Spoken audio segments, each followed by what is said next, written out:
Hi Leo, welcome to the new moon in Virgo for September 3rd, 2024.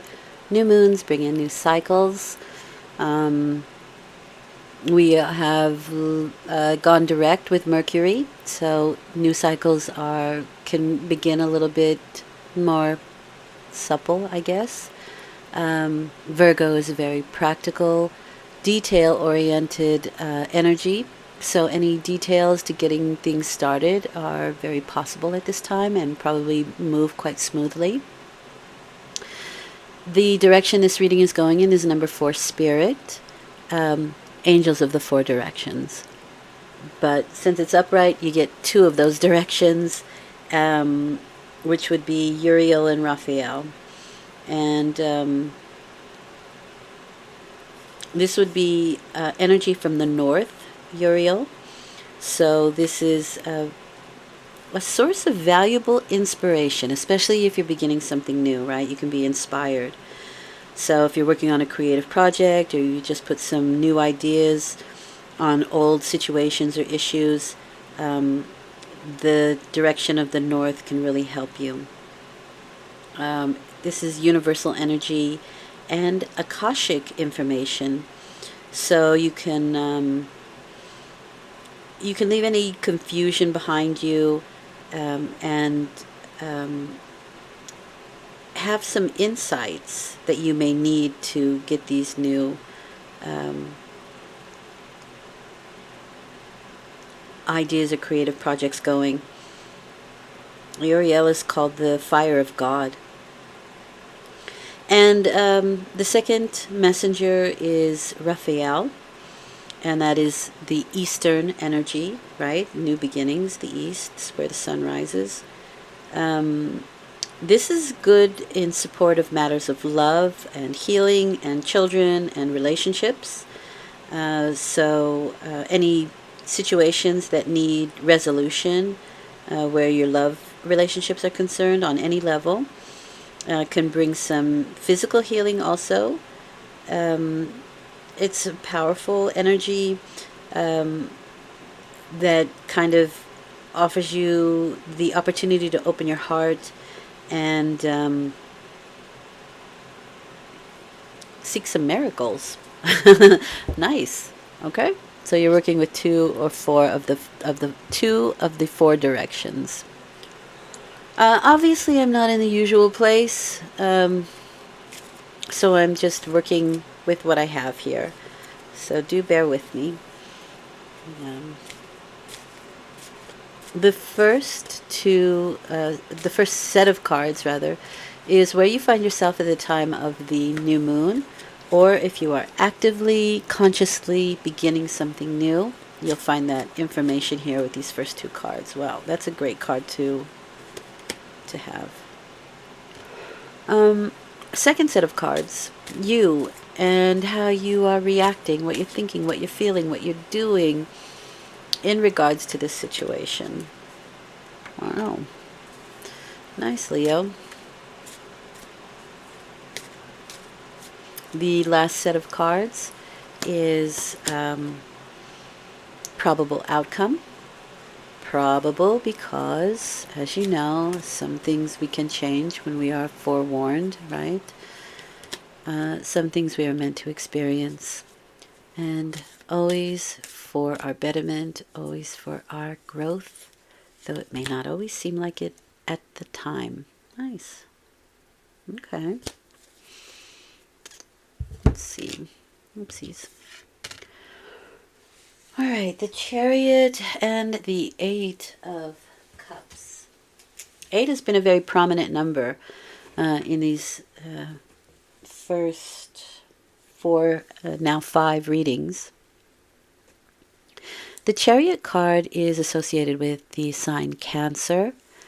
Cancer is a cardinal sign. This is triumph, it's success. But it's triumph and success because we are in alignment. Our head, our heart, what we think, what we feel, what we're doing, our spirit, everything is aligned, and we know where we're going, right? We know the direction that we're moving in, and we're confident in it. This is very much self-confidence. And when you are aligned, you are confident. And that usually leads to success. In this case, we're leaving behind situations that perhaps once were emotionally satisfying, gratifying, but we know that we can do better, strive harder. And so it's a bit with a heavy heart that we're moving on in a situation. But it is empowerment, right? We're empowering ourselves somehow doing that. Now, this can be in regards to marriage.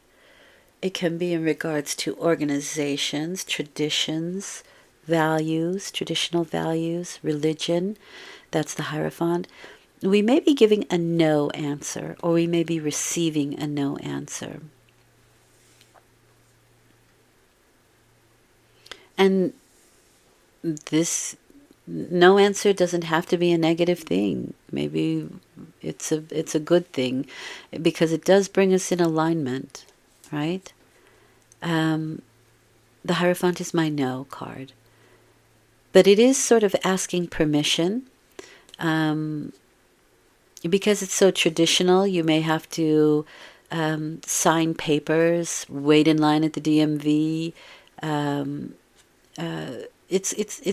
It's kind of like you have to be initiated into something before we move on. Now, these can be schools and colleges and universities that we are starting now, so there may be a lot of paperwork that we need to fill out, or going through initiations.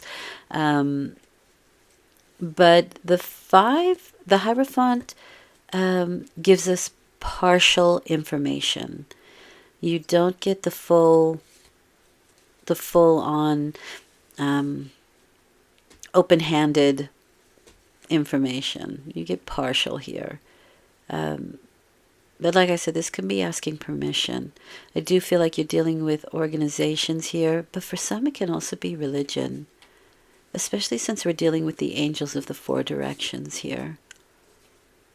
But a no answer could actually point you in the right direction. So let's say you've applied to a few colleges, and a couple of them had said no, which really, if you were kind of wondering which one should I go to, well, that kind of narrows down the choices.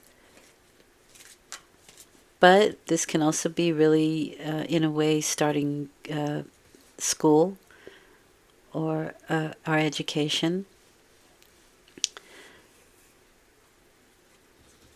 The Hierophant are man-made organizations. So man-made rules, not the natural law, but man-made rules. And that's why it's kind of like, well, you have to sign this paperwork, fill it out first, stand in line over there, get your stamp of approval, and then maybe.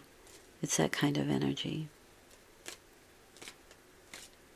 It can also be marriage licenses, license for something, that kind of thing.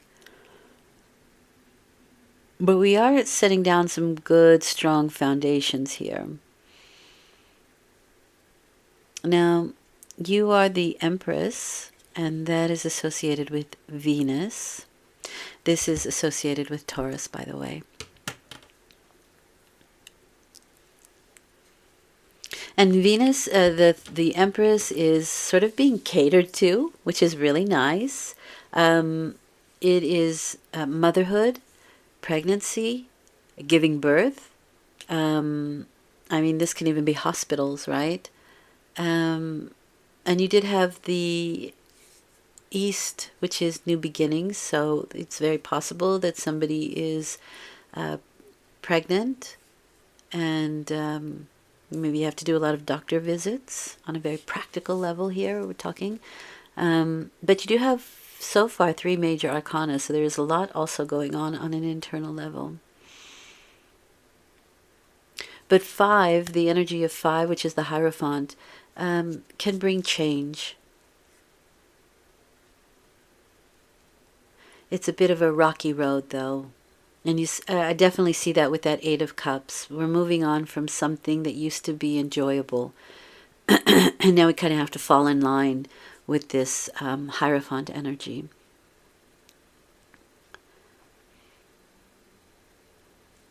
However, like I said, the Empress is really sort of being catered to. It can be, well, you may be an important female in somebody's life. And we are kind of holding on and creating good, strong foundations with that Four of Pentacles. Three is, or the Empress is, well, the Empress is a creativity and creation itself. It's the creative principle, as is the number three. Three is a magic number. And then you have its next step, the number four. And that is creating good, strong foundation. But you're creating those strong foundations on a very physical level. Very financial, maybe building foundation for something to build upon, right? For future. So let's say you're pregnant, right? And it's for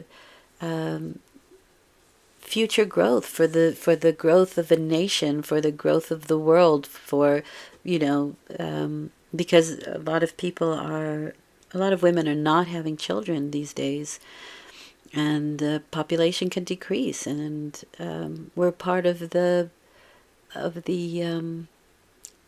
cycle, and we need people too. So, with that mindset, perhaps the Four of Pentacles is saying, I want to help seed the world as well.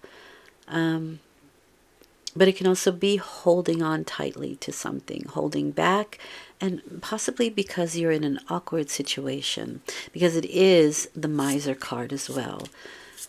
But it depends on how you're holding it, right? You're holding it back because you're in fear of losing something, or you're holding it back because you want to create good, strong foundations.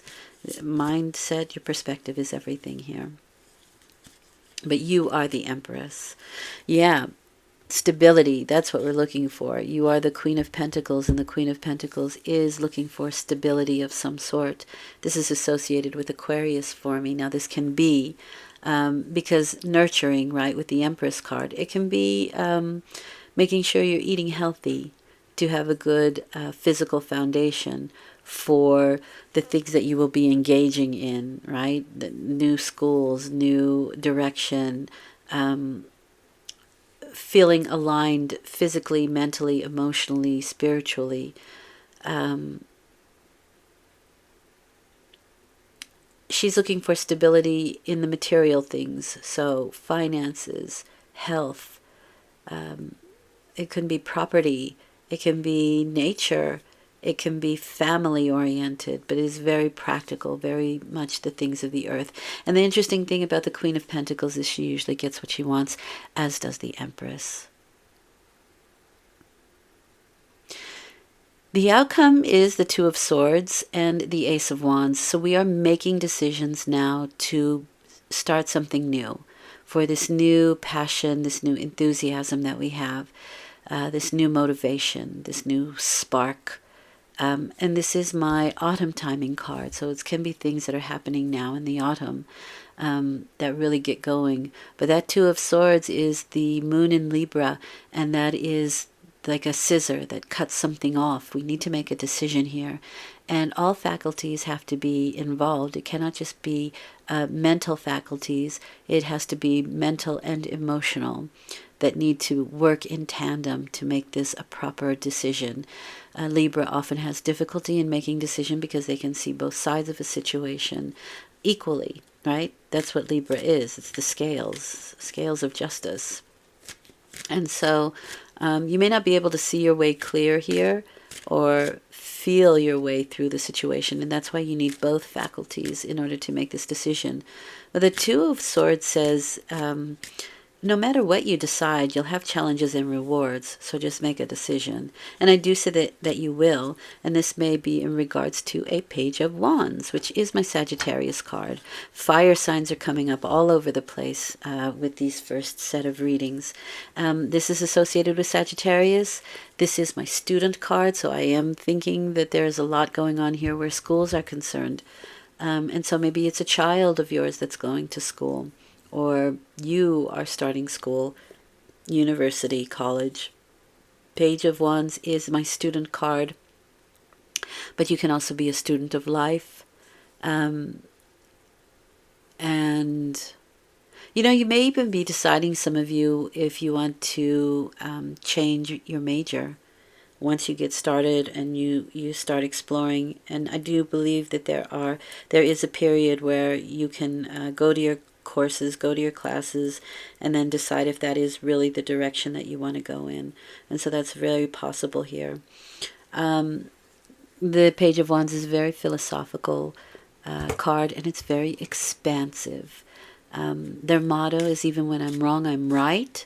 So there's kind of a stubbornness where that's concerned, but it's very philosophical. They believe in their philosophy, and they expect others to believe it too. Therein lies the difficulty.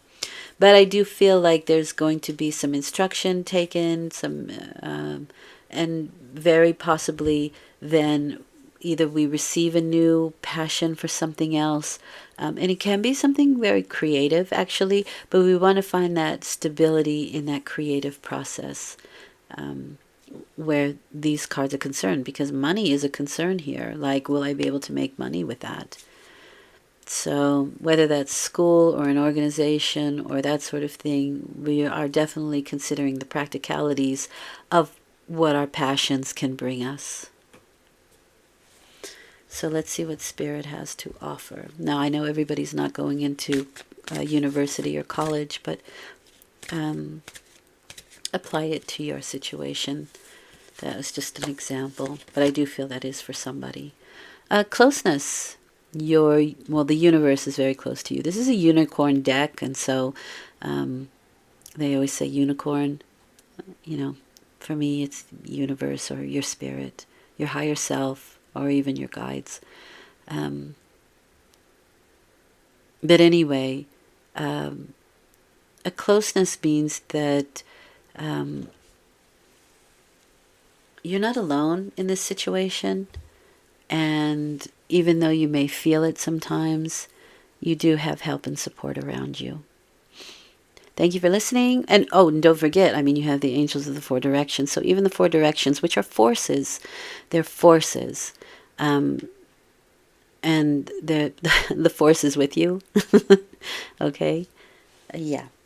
Thank you for listening. I hope this has been helpful. I will return in 2 weeks with a full moon reading. Until then, take very good care. Thank you for listening. It's been and watching. It's appreciated. Bye for now.